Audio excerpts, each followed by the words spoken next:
শুভেচ্ছা নেবেন বন্ধুরা। লক্ষ্মীস স্টুডিওর ধারাবাহিক আয়োজনে আপনারা শুনছেন তারাশঙ্কর বন্দ্যোপাধ্যায়ের কালজয়ী উপন্যাস কবি। আজ শুনবেন কবি উপন্যাসের ১৩ এবং ১৪তম অঙ্ক নিয়ে অষ্টম পর্ব। ট্রেনখানা পূর্বমুখের বাঁকটা ঘুরিয়া ফিরিল দক্ষিণ মুখে। এই সেই বাঁকটা যেখানে ঠাকুরঝি আসিলে তাহার মাথার ঘটিটি রোদের ছটায় ঝিকমিক করিয়া উঠিত। গাড়িখানা দক্ষিণ মুখে চলিতেছে। এবার বাঁ পাশে পড়িল পূর্ব দিগন্ত। পূর্ব দিগন্তে তখন শুক্লপক্ষের চতুর্দশীর চাঁদ উঠিতেছিল।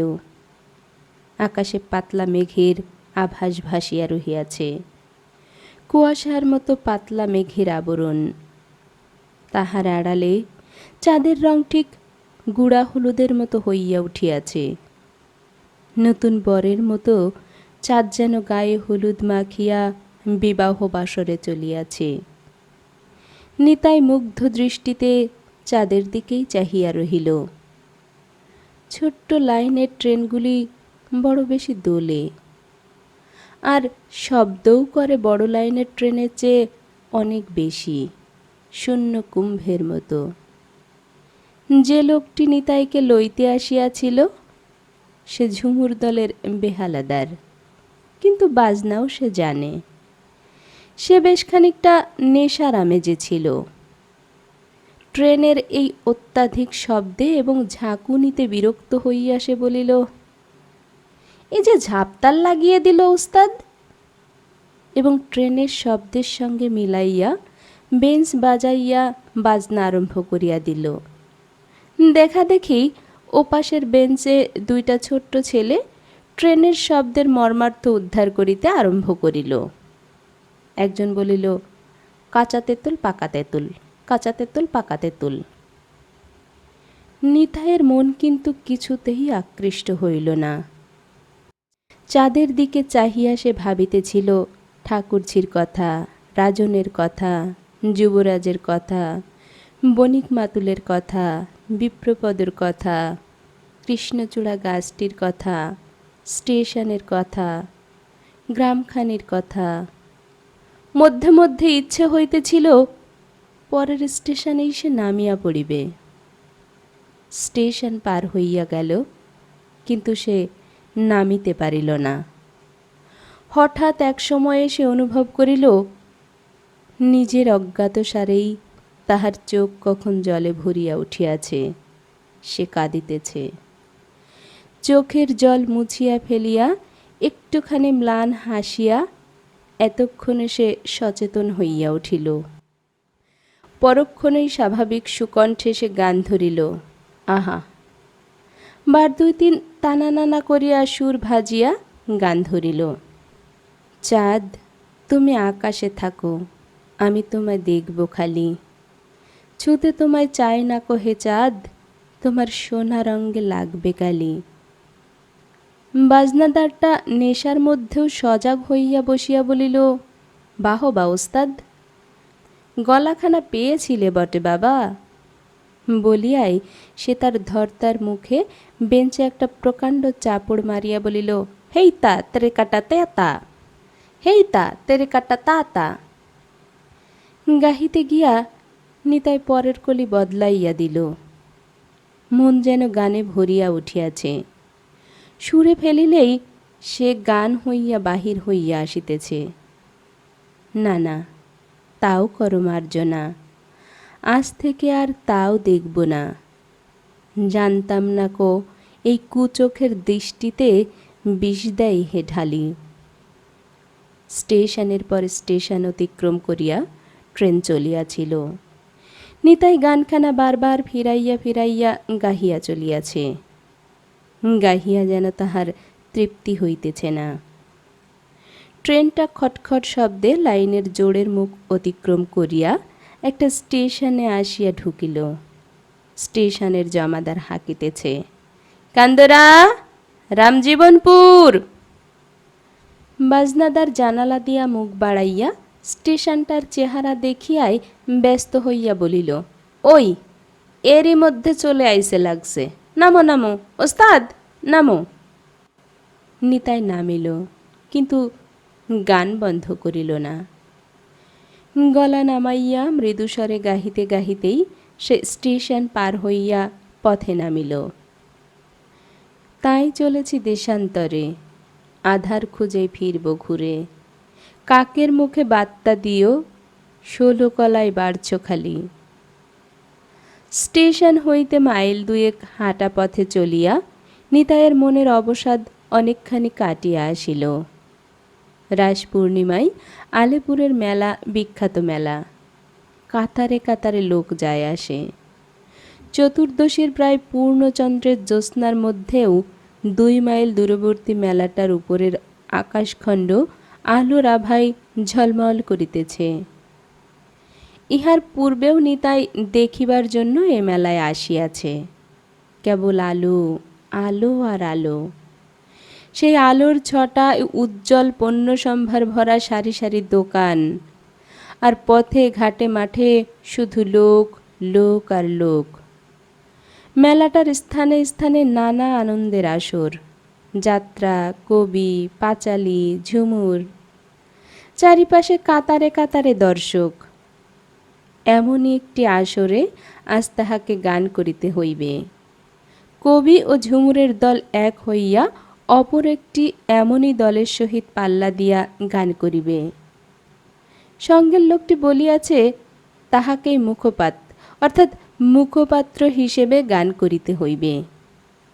তাহাদের যে লোকটা এমন আসরে গান করিত, সে লোকটা বসন্তের সঙ্গে ঝগড়া করিয়া তাহার প্রণয়নীকে লইয়া অন্য দলে চলিয়া গিয়াছে। তাহার গলাও একেবারে নষ্ট হইয়া গিয়াছিল। লোকটাও ছিল দুর্দান্ত মাতাল। গান বাঁধিবার ক্ষমতাও তাহার আর তেমন ছিল না। গতকাল একটা গানের সুরতাল লইয়া বসন্তের সঙ্গে ঝগড়া বাঁধিয়াছিল। দুজনেই ছিল মত্তাবস্থায়।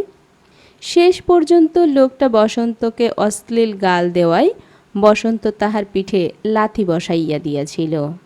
ফলে লোকটা তাহার প্রণয়নী মেয়েটিকে লইয়া অন্য দলে চলিয়া গিয়াছে।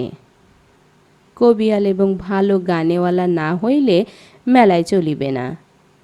উপায়ান্তর না দেখিয়া প্রৌঢ়া নিতাইকে স্মরণ করিয়াছে। মান সম্মানের সমস্ত ভরসা এখন নিতাইয়ের উপর। সেই জন্য একান্ত অনুরোধ জানাইয়া ঝুমুর দলের নেত্রী প্রৌঢ়া তাহার কাছে লোক পাঠাইয়াছে। মনে মনে একটা খুব ভালো ধোঁয়া রচনা করিতে করিতে নিতাই পথ চলিতেছিল। মনটা ছিল মনে নিবদ্ধ, দৃষ্টি ছিল আকাশে নিবদ্ধ, ওই আলোকুজ্জ্বল আকাশের দিকে। ঠাকুরঝি, রাজন, যুবরাজ, কৃষ্ণচূড়ার গাছ সমস্তই সম্মুখের এই ভাস্বর আলোকে আলোকিত। তাহার নিজের দেহের পিছনে দীর্ঘ ছায়ার অন্ধকারে ঢাকিয়া পড়িয়া গিয়াছে। সে যত সম্মুখে আগাইয়া চলিয়াছে, পশ্চাতের ছায়া দৈর্ঘ্যে পরিধিতে তত বড় এবং ঘন হইয়া উঠিতেছে। সেই ক্রমবর্ধমান ছায়ার অন্ধকারে পেছনটা ক্রমশ যেন বিলুপ্ত হইয়া আসিতেছে। তাহার মনকে টানিতেছে মেলার আসর। ঠাকুরঝির চিন্তা, সেখানকার সকলের চিন্তাকে, দুঃখকে ছাপাইয়া মনের মধ্যে অদ্ভুত একটা উত্তেজনা জাগিয়া উঠিতেছে। আজ সে কবিয়াল হইয়া আসরে নামিবে। চণ্ডীমায়ের মেলায় মহাদেবের সঙ্গে পাল্লা হইয়াছিল বটে, কিন্তু সে এক আর এ এক। আজ সে সত্যই কবিয়াল বলিয়া স্বীকৃত হইয়া মেলায় গাওনা করিতে চলিয়াছে। এমন ভাগ্য যে তাহার কখনো হইবে সে ভাবে নাই। সে গাহিবে, বসন্ত নাচিবে, অপর মেয়েগুলিকে সে নাচিতে দিবে না। আসরে বসিয়া তাহারা দোয়ার্কি করিবে। এইসব কল্পনা করিতে করিতে তাহার মনে একটা কলিও আসিয়া গেল। ব্রজ গোকুলের কূলে কালো কালিন্দিরি জলে, হেলে দুলে ওরে সোনার কমলা। কারো হাতে ছুঁয়ো নাকো, লাগিবে কালি, ওহে কুটিল কালা। সঙ্গে সঙ্গে সুরে ফেলিয়া সে গুনগুন করিয়া গান ভাজিতে আরম্ভ করিয়া দিল। অপর দলের কবিয়াল নাকি বেজায় রংদার লোক, গোড়া হইতেই সে রং তামাশা আরম্ভ করিয়া দেয়। রঙের জোরেই সে আসর জিতিয়া লয়। নিতাই কিছুতেই প্রথম হইতে রং আরম্ভ করিবে না। মানুষ কেবল মদই ভালোবাসে, দুধে তাহার অরুচি, এ কথা সে বিশ্বাস করে না। যদি অরুচি দেখে তবে মদই সে দিবে, দেখাই যাক না। হঠাৎ একটা লোকের সঙ্গে সজোরে ধাক্কা খাইয়া নিতাইকে দাঁড়াইতে হইল। মেলার অতি নিকটে আসিয়া পড়িয়াছে। পথের জনতা ঘন হইয়া উঠিয়াছে। কবিয়ালির চিন্তায় বিভোর হইয়াই নিতাই অত্যন্ত দ্রুতগতিতে চলিতেছিল। হঠাৎ বাঁকের মুখে লোকটার সহিত ধাক্কা বেশ একটু জোরেই লাগিয়া গেল। লোকটা ক্রুদ্ধ হইয়া বলিল, কানা নাকি, একেবারে হন্যে হয়ে ছুটেছে। নিতাই অবনত হইয়া হাত জোড় করিয়া বলিল, তা অন্যায় হয়ে গেছে ভাই। লোকটা অপেক্ষাকৃত শান্ত হইয়া বলিল, একেবারে ঠাই করে লেগেছে। নিতাই বলিল, তবে দোষ একা আমার নয়, বিবেচনা করে দেখুন। লোকটা এবার হাসিয়া ফেলিল। এই অন্ধকার মোড়টা ফিরিয়াই মেলা। সারা মেলাটার বিভিন্ন পটি অতিক্রম করিয়া তাহারা মেলার বিপরীত প্রান্তে আসিয়া পড়িল। এখানে আলোকের সমারোহটা কম, কিন্তু লোকের ভিড় বেশি। মেলার এই প্রান্তে একটা গাছের তলায় খড়ের ছোট ছোট খানকয় ঘর বাঁধিয়া ঝুমুরের দলটি আস্তানা গাড়িয়াছে। আশেপাশে এমনই আরও গোটা কয়েক ঝুমুরের দলের আস্তানা।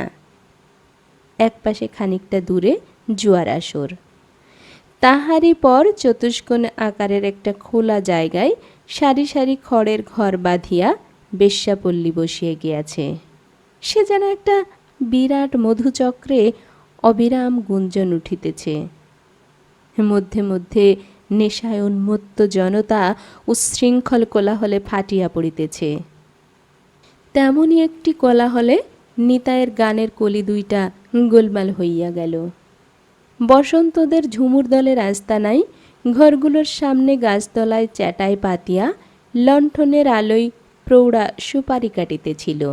জন দুয়েক রান্নায় ব্যস্ত ছিল। একটা খড়ের কুটুরিতে উজ্জ্বল আলো জ্বলিতেছে।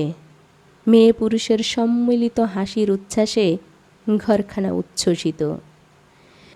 তাহার মধ্যে নিতাই চিনিল বসন্তের হাসি। এমন ধারালো খিলখিল হাসি বসন্ত ভিন্ন কেহ হাসিতে পারে না, অন্তত ঝুমুর দলের কোনো মেয়েই পারে না। নিতাইকে দেখিয়াই প্রৌঢ়া আনন্দে উচ্ছ্বাসিত হইয়া উঠিয়া দাঁড়াইল।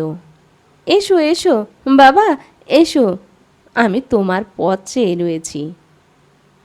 রন্ধনরতা মেয়ে দুইটি রান্না ছাড়িয়া কাছে আসিয়া দাঁড়াইল। হাসি মুখে বলিল, এসে গিয়েছ, লাগছে? নিতাই হাসিয়া বলিল, এলাম বই কি। প্রৌঢ়া বলিল, ওলো বাবাকে আমার চা করে দে, হাত মুখে জল দাও বাবা। একটি মেয়ে বলিল, খুব ভালো করে গান করতে হবে কিন্তু।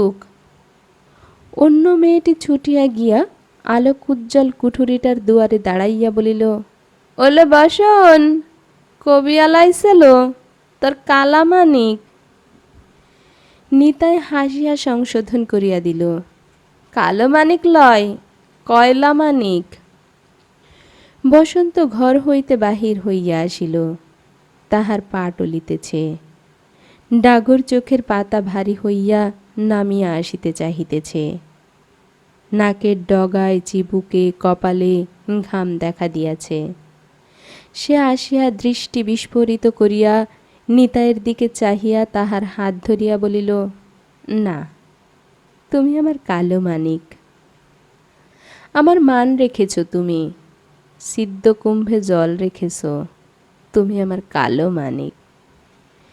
নেশার প্রভাবে বসন্তর কণ্ঠস্বর স্বভাবতই খানিকটা আবেগময় হইয়াছিল, কিন্তু সে আবেগ শেষ কথা কয়টি বলিবার সময় যেন অনেক গুণ বাড়িয়া গেল। প্রৌঢ়া রহস্য করিয়া বলিল, তা বলে যেন কাঁদতে বসিস না বসন, নেশার ঘোরে। নেশায় অর্ধ নিমিলিত চোখ দুইটি আবার বিস্ফোরিত করিয়া বসন এবার খানিকক্ষণ প্রৌঢ়ার দিকে চাহিয়া বলিল, আলবৎ কাঁদব, কালো মানিকের গলা জড়িয়ে ধরে কেঁদে ভাসিয়ে দেব। এমন যত্ন করে চা করে দেয়, কে গায়ের ধুলো মুছিয়ে দেয়। আজ সারা রাত কাঁদব। বলিতে বলিতেই সে আপনার ঘরের দুয়ারের কাছে আসিয়া বলিল, এই নাগরেরা যাও, চলে যাও তোমরা, আর আমোদ নেহি হোগা। প্রৌঢ়া শশব্যস্ত হইয়া উঠিয়া গিয়া বসন্তর হাত ধরিয়া বলিল, এই বসন, বসন, ছি, করছিস কি? খদ্দের লক্ষ্মী, তাড়িয়ে দিতে নাই। বসন প্রৌঢ়ার মুখের দিকে চাহিয়া থাকিতে থাকিতে ফোপাইয়া কাঁদিতে আরম্ভ করিল। তা বলে আমি কাঁদতেও পাবো না মাসি, আমি কাঁদতেও পাবো না? নিতাই আসিয়া বলিল, না, কাঁদবে কেনে, সি। তবে তুমিও এসো, তুমি গান করবে, আমি নাচব। আচ্ছা আচ্ছা, প্রৌঢ়া বলিল, যাবে, এই এলো, চা খেয়ে জিরুক খানিক, তারপর যাবে। তুই চল ততক্ষণ। চা? না। চা খাবে কি? চা খাবে কেনে, খুব ভালো মদ আছে, মদ খাবে, এসো। বসন্ত নিতাইয়ের হাত ধরিয়া আকর্ষণ করিল। নিতাই হাত টানিয়া লইয়া বলিল, ছাড়ো। না, মদ আমি খাই না। খেতে হবে তোমাকে, আমি খাইয়ে দেব। না। বসন্ত ঘাড় বাঁকাইয়া নিতাইয়ের দিকে চাহিয়া বলিল, আলবৎ খেতে হবে তোমাকে। প্রৌঢ়া বলিল, মাতলামি করিস না বসন, ছাড়, ঘরে যা। তেমনি বঙ্কিম গ্রীবাভঙ্গি করিয়া চাহিয়া বসন নিতাইকে বলিল, যাবে না তুমি? মদ খাবে না? না। আমার কথা তুমি রাখবে না? এ কথাটি রাখতে পারবো না ভাই। বসন্ত নিতাইকে ছাড়িয়া দিল। তারপর টলিতে টলিতে ঘরের মধ্যে গিয়া প্রবেশ করিয়া বলিল, বন্ধ করে দাও দরজা। প্রৌঢ়া আক্ষেপ করিয়াই বলিল, মেয়েটা ওই মদ খেয়েই নিজের সর্বনাশ করলে। এত মদ খেলে কি শরীর থাকে? নিতাই একটা দীর্ঘ নিঃশ্বাস ফেলিল। যে মেয়েটি চা করিতে গিয়াছিল সে একটা কলাই করা গ্লাসে চা আনিয়া বলিল, লাও ওস্তাদ, চা খাও। হাসিয়া নিতাই চায়ের গ্লাসটি লইয়া বলিল, নখ কি দিদি আমার, বাঁচালে ভাই। প্রৌঢ়া হাসিয়া বলিল, বাহ, বেশ হয়েছে। নির্মলা, তুই ওস্তাদকে দাদা বলে ডাকবি, ভাই দ্বিতীয়াতে ফোঁটা দিবি ওস্তাদকে, কিন্তু কাপড় লাগবে। নিতাই পরম প্রীত হইয়া বলিল, নিশ্চয়ই। অপর মেয়েটি রান্নাশাল হইতেই বলিল, তাহলে আমি কিন্তু ঠাকুরজি সম্বন্ধ পাতালাম। প্রৌঢ়া খুশি হইয়া সাই দিয়া বলিল, বেশ বলেছিস ললিতে, বেশ বলেছিস। বসন্তকে দিদি বলে। নিতাইয়ের হাত হইতে চায়ের গ্লাসটা খসিয়া পড়িয়া গেল। ঠাকুরঝি, ঠাকুরঝি। রাত্রির অগ্রগতির সঙ্গে সঙ্গে সে এক বিভৎস দৃশ্য। নিতাইয়ের কাছে এ দৃশ্য অপরিচিত নয়। মেলা উৎসবের আলোকোজ্জ্বল সমারোহের একটি বিপরীত দিক আছে, সেদিকটা সহজে মানুষের চোখে পড়ে না। আলোকের বিপরীত অন্ধকারে ঢাকা সেদিক, গাঢ় অন্ধকারে ঢাকা বিপরীত দিকটিকে মাটির তলায় সরীসৃপের মতো মানুষের বুকের আদিম প্রবৃত্তির ভয়াবহ আত্মপ্রকাশ সেখানে। অবশ্য নিতাইয়ের যে পারিপার্শ্বিকের মধ্যে জন্ম, সে পারিপার্শ্বিক ও অবস্থাপন্ন সভ্য সমাজের ছায়ায় অন্ধকারে ঢাকা বিপরীত দিক, সভ্য সমাজের আবর্জনা ফেলার স্থান। সেখানে অনাবিষ্কৃত চির অন্ধকার, মেরুলোকের মতো চির অন্ধকার। এ ধরনের বিভৎসতার সঙ্গে তাহার পরিচয় না থাকা নয়, তবুও এমন করিয়া প্রত্যক্ষ মুখোমুখি হইয়া সে কখনো দাঁড়ায় নাই। সে হাঁপাইয়া উঠিল। নির্মলা এবং ললিতার ঘরেও আগন্তুক আসিয়াছে। মত্তজড়িত কণ্ঠের অশ্লীল হাস্য পরিহাস চলিতেছে। বসন্তের ঘর হইতে সে লোক দুইটা চলিয়া গিয়াছে, আবার নতুন আগন্তুক আসিয়াছে। প্রৌঢ়া দলের পুরুষগুলিকে লইয়া মদ খাইতে বসিয়াছে। নিতাইকে আবার একবার চা দেওয়া হইয়াছে। সে ভাবিতেছিল ঠাকুরঝিকে। ইচ্ছে হইতেছিল এখনই এখান হইতে ঊর্ধ্বশ্বাসে ছুটিয়া আসে পলাইয়া যাই। কলঙ্ক তো তাহার হইয়াই গিয়াছে। সে কলঙ্কের চাপ ঠাকুরঝির অঙ্গেও লাগিয়াছে। হয়তো তাহার স্বামী এজন্য তাহাকে পরিত্যাগী করিবে, বাড়ি হইতে তাড়াইয়া দিবে। দশের ভয়ে তার বাপও হয়তো তাহাকে বাড়িতে স্থান দিবে না। আজ তাহার সব লজ্জা শেষ হইয়া গিয়াছে। ঘর ভাঙিতে আর বাকি নাই, ভাঙিয়াই গিয়াছে। তার আর ভয় কেন? আজ তো নিতাই গিয়া ঠাকুরজির হাত ধরিয়া বলিতে পারে, এসো, আজ হইতে তোমারও যে গতি আমারও সেই গতি। নিতাই চঞ্চল হইয়া উঠিল। আবার অনেকক্ষণ ভাবিয়া সে স্থির করিল, চলিয়াই সে যাইবে। ইহাদের এই মেলায় গানের আসর সারিয়া চলিয়া যাইবে, কিন্তু গ্রামে নয়, অন্য যেখানে হোক। এত বড় দুনিয়ায় যেদিকে মন চায় সেদিকে চলিয়া যাইবে। মুহূর্তে পূর্বের চিন্তা কল্পনা সব তাহার পাল্টাইয়া গিয়াছে। না না, সে হয় না। ঠাকুরঝির ভাঙা ঘর আবার জোড়া লাগিবে। তাহার সুখের সংসার আবার সুখে ভরিয়া উঠিবে। ঠাকুরঝি তাহাকে ভুলিয়া যাক, না দেখিলেই ভুলিয়া যাইবে। সন্তান সন্ততিতে তাহার কোল ভরিয়া উঠুক, সুখে সম্পদে সংসার উথুলিয়া পড়ুক। স্বামী সন্তান সংসার লইয়া সে সুখী হোক। বিগত রাত্রিটা প্রায় বিনিদ্র চোখেই সে যাপন করিয়াছিল। কিছুতেই ঘুম আসে নাই। ভোরে উঠিয়াই সে ঝুমুরদলের আস্তানা হইতে বাহির হইয়া পড়িল।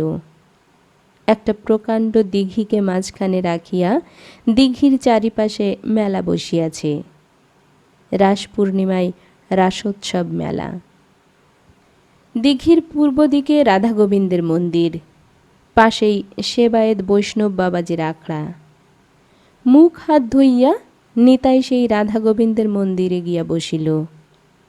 রাসমঞ্চে অষ্টসখী পরিব্রাতা রাধা গোবিন্দকে তাহার বড় ভালো লাগিল।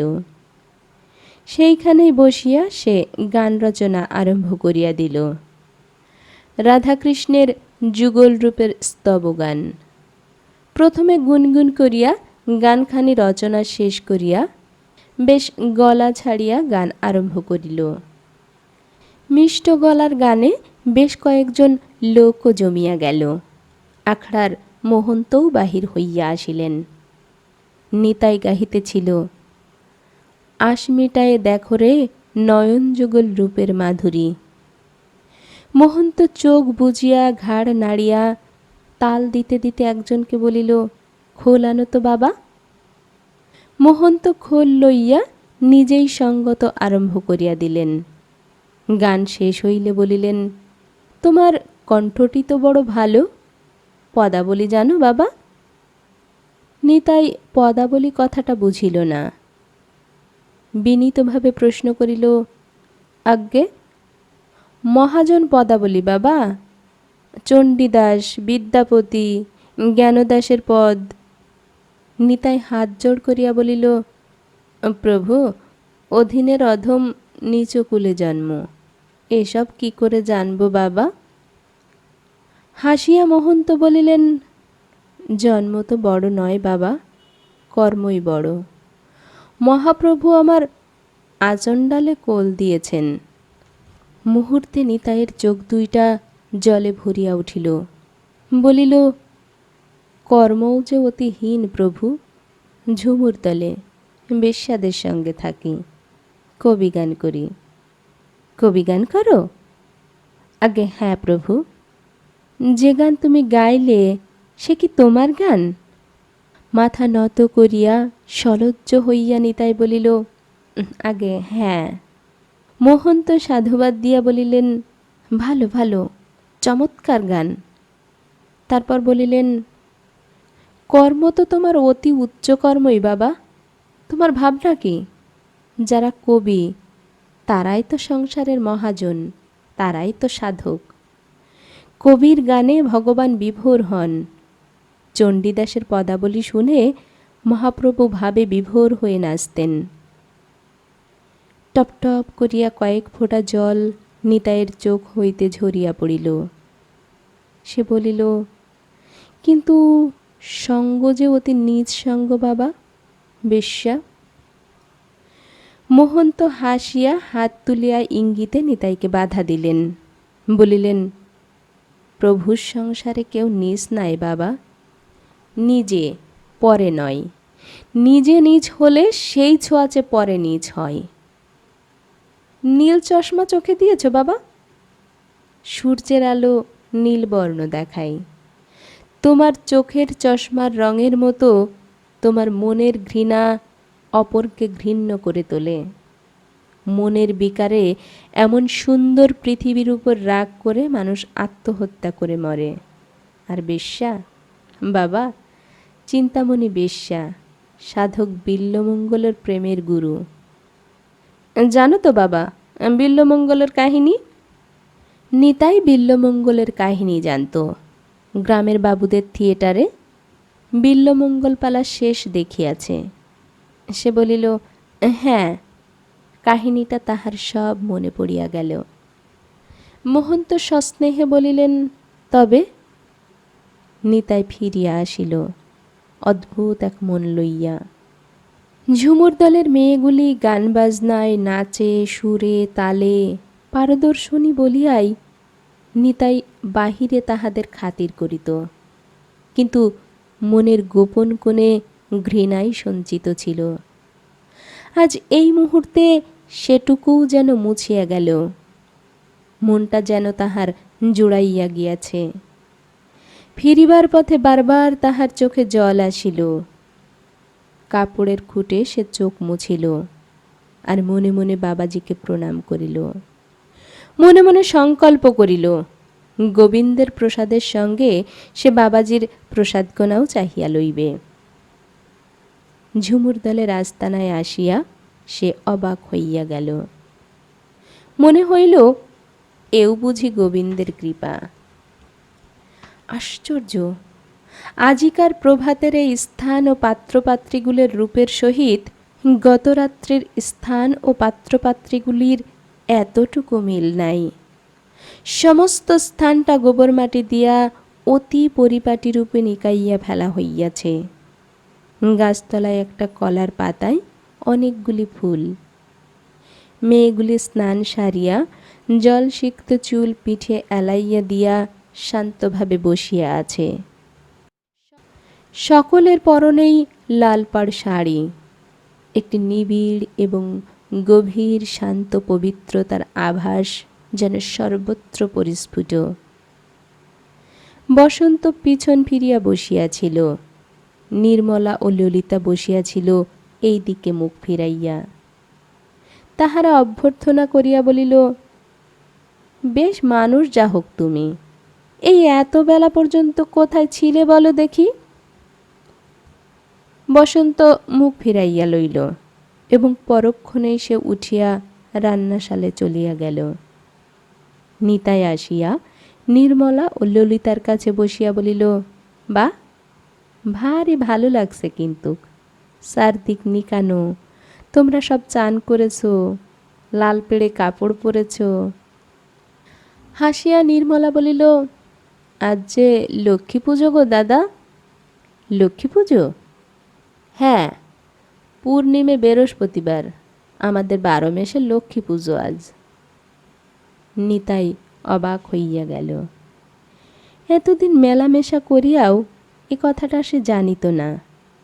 ইহাদেরও ধর্মকর্ম আছে? সে প্রশ্ন করিল, কখন হবে লক্ষ্মী পুজো? সেই সন্ধেবেলায়। আজ তোমার পালা আরম্ভ হতে সেই লটার আগে লয়। প্রৌঢ়া বলিল, বাবা আমার ভক্তিমান লোক, ভালো লোক। ললিতা বিচিত্র হাসি হাসিয়া বলিল, লোক ভালো, কিন্তু পাল্লা মোগলের খানা। প্রৌঢ়া ইঙ্গিত করিয়া বলিল, চুপ। বসন্ত আসিয়া দাঁড়াইল, তাহার হাতে একটি গ্লাসটি বাড়াইয়া দিয়া বলিল, লাও। নিতাই তাহার মুখের দিকে চাহিয়া প্রশ্ন করিল, কি? মুখ মচকাইয়া বসন বলিল, মদ লয়, ধরো। নিতাই গ্লাসটি লইয়া দেখিল সদ্য প্রস্তুত ধুমায়িত চা। ললিতা হাসিয়া বলিল, বুঝে সুঝে খেও ভাই জামাই, বশীকরণের ওষুধ দিয়েছে। বসন্ত চলিয়া যাইতেছিল।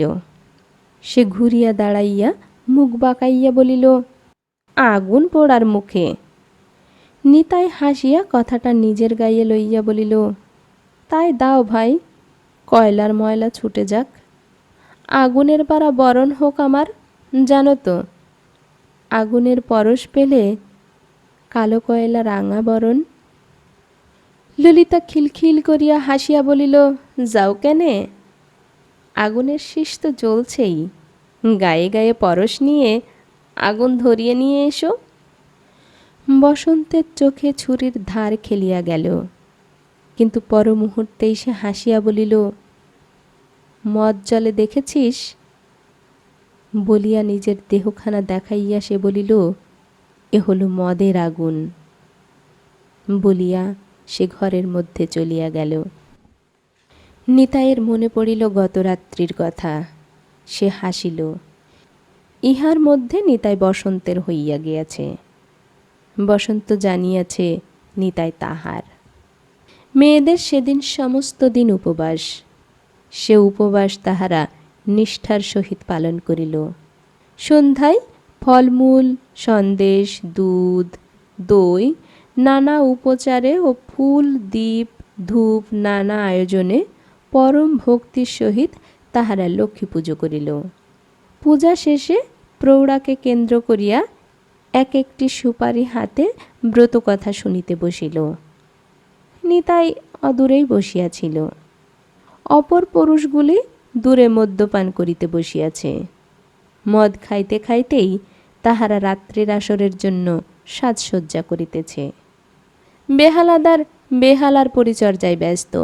বার্নিশের শিশি তাহার রজন লইয়া বসিয়াছে। দোহারটা ঢুলির সহিত তাল লইয়া তর্ক বাঁধাইয়াছে। হাতে তাল দিতেছে আর বলিতেছে, এই এই এই ফাঁক। বাজনাদার আপন মনেই বাজাইয়া চলিয়াছে। সে দোহারের কথা গ্রাহ্যই করিতেছে না। মহিষের মতো লোকটা মদের ঝোঁকে ঝিমাইতেছে। সম্মুখে জ্বলিতেছে ধুনি। অগ্নিকুণ্ডে মোটা মোটা কাঠের চেলা গুজিয়া দেওয়া হইয়াছে। ধোঁয়ার সঙ্গে লাল আগুনের শিখা জ্বলিতেছে। লোকটা ঝুমুর দলের পাহারাদার, চুপ করিয়া বসিয়া আছে। অদূরে মেয়েদের আসর। তাহারই কেন্দ্রস্থলে বসিয়া প্রৌঢ়া ব্রতকথা বলিতেছিল। ব্রতকথা শেষ হইল। হুলুধ্বনি দিয়া সকলে লক্ষ্মীকে প্রণাম করিল। তারপর প্রসাদ লইয়া চলিয়া গেল যে যাহার আপন ঘরে, অর্থাৎ ওই খড়ের কুঠুরিতে। প্রৌঢ়া পুরুষদের ডাকিয়া বলিল, যাও সব, প্রসাদ লাওগা, অর্থাৎ নাওগে যাও। নিতাই একটা গাছতলায় বসিয়াছিল। বসন নিজের ঘরে ঢুকিবার মুখে দুয়ারে দাঁড়াইয়া তাহাকে ডাকিল, শোনো। আমাকে বলছো? হ্যাঁ। আজ এই নিষ্ঠাবতী বসন্তর কাছে যাইতে নিতাইয়ের এতটুকু সংকোচ হইল না। ঘরে ঢুকিয়া সে পরমাত্মের মতো স্নেহমধুর হাসি হাসিয়া বলিল, কি বলছো বলো। বসন্ত তাহার মুখের দিকে চাহিয়া অকস্মাৎ চোখ নামাইয়া মৃদু মুষ্টস্বরে বলিল, একটু প্রসাদ খাও। বলিয়াই সে পরিপাটি করিয়া ঠাই করিয়া একখানি পাতায় ফলমূল সন্দেশ সাজাইয়া দিল। বসনের এই নতুন রূপ দেখিয়া নিতাই মুগ্ধ হইয়া গেল। সেই বসন এমন হইতে পারে? নিতাই আসনের উপর বসিয়া পড়িল। খাইতে খাইতে বলিল, জয় জয়কার হোক তোমার। বসন বলিল, এক টুকরো পেশাদ রেখো যেন। চকিত হইয়া নিতাই বলিল, পেশাদ? হ্যাঁ, নাগরের পেশাদ খেতে হয়। সে হাসিল। বসনের মুখে এমন হাসি নিতাই কখনো দেখে নাই। সে অবাক হইয়া তাহার মুখের দিকে চাহিয়া রহিল। বসন জিনিসপত্র গুছাইবার অজুহাতে তাহার দিকে পিছন ফিরিল। গুনগুন করিয়া সে গান করিতেছিল। নিতাই সে গান শুনিয়া মুগ্ধ হইয়া গেল। তোমার চরণে আমারই পরাণে লাগিল প্রেমের ফাঁসি, জাতিকুলমান সব বিসর্জিয়া নিশ্চয়ই হইনু দাসী। বাহ বাহ বাহ, এমন গান নিতাই উৎকর্ণ হইয়া শুনিতেছিল। কহে চণ্ডীদাস, কি কি বসন, চণ্ডীদাস কি? দুই হাত কপালে ঠেকাইয়া প্রণাম করিয়া বসন বলিল, মহাজনের গান, চণ্ডীদাসের পদ যে। চণ্ডীদাসের পদ তুমি জানো? জানি। বসন্ত হাসিল। আমাদের গানের খাতায় কত পদ লেখা আছে। এই ছিল আজকের আয়োজন। এতক্ষণ সাথে থাকার জন্য ধন্যবাদ।